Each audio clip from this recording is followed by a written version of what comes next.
எல்லாருக்கும் வணக்கம்.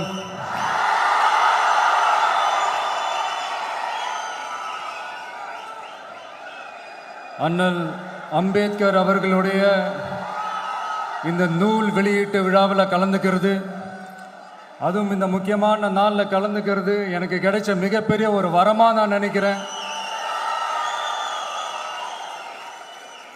விகடன் குழும நிறுவன தலைவர் திரு ஸ்ரீனிவாசன் அவர்கள், அண்ணல் அம்பேத்கர் அவர்களுடைய பேரன் திரு ஆனந்த் டெல்டும்டே அவர்கள், நீதியரசர் ஓய்வு பெற்ற நீதியரசர் திரு சந்துரு அவர்கள், திரு ஆதவ் அர்ஜுனா அவர்கள், என் நெஞ்சில் குடியிருக்கும்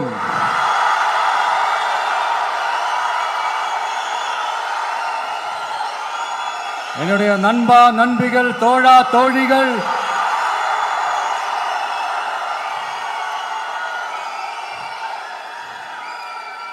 உங்க எல்லாரு கூடவும் இவங்க எல்லாரு கூடவும் இந்த ஸ்டேஜில் நானும் இருக்கிறது எனக்கு ரொம்ப பெருமையா இருக்கு.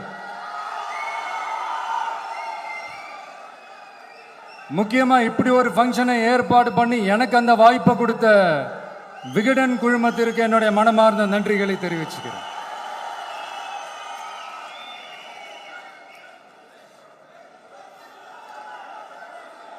இன்னைக்கும் நிறைய பேர்கிட்ட உங்க ஃபேவரட்டான ஹாலிடே டெஸ்டினேஷன் எதுன்னு கேட்டீங்கன்னா நியூயார்க் சிட்டின்னு சொல்லுவாங்க. ஏன்னா அங்கே போய் ஒரு 2-3 நாள் தங்கிட்டு வர்றதே அது ஒரு பெரிய ஸ்டேட்டஸ் ஆகவும் ஒரு பெரிய அச்சீவ்மெண்ட் ஆகவும் நினைப்பாங்க. ஆனால் 100 வருஷத்துக்கு முன்னாடியே நியூயார்க்லாம் போய் அங்கே உலக புகழ் பெற்ற கொலம்பியா யூனிவர்சிட்டியிலலாம் போய் படித்து டாக்டர் பட்டம் வாங்கி சாதிச்ச ஒரு அசாத்திய மாணவர் ஒருத்தர் இருந்தார். அது கூட பெருசு இல்லை, அவர் எந்த சூழ்நிலையில அங்க போய் படிச்சு சாதிச்சாருன்றதுதான் மிகப்பெரிய விஷயம்.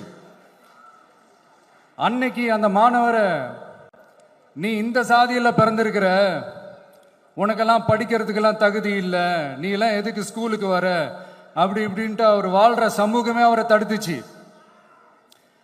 அதையும் மீறி அந்த மாணவர் பள்ளிக்கூடம் போனா சக மாணவர்களுடன் சரிசமா உட்கார்ந்து படிக்க அவருக்கு அனுமதி இல்லை. தாக எடுத்தா தண்ணி கூட குடிக்க முடியல. அப்படி அத்தனை சக்திகளும் அவருக்கு எதிராக இருந்தது. ஆனா ஒரே ஒரு சக்தி மட்டும்தான், நீ படி, எத்தனை தடைகள் வந்தாலும் படி, தொடர்ந்து படி அப்படின்னு சொல்லிக்கிட்டே இருந்தது. அதுதான் அந்த மாணவருக்குள்ள இருந்த அந்த வைராக்கியம். அந்த சின்ன வயசுல அந்த மாணவருக்குள்ள எப்படி அப்படி ஒரு வைராக்கியம் வந்துச்சுன்னு நினைச்சு பார்க்கும்போது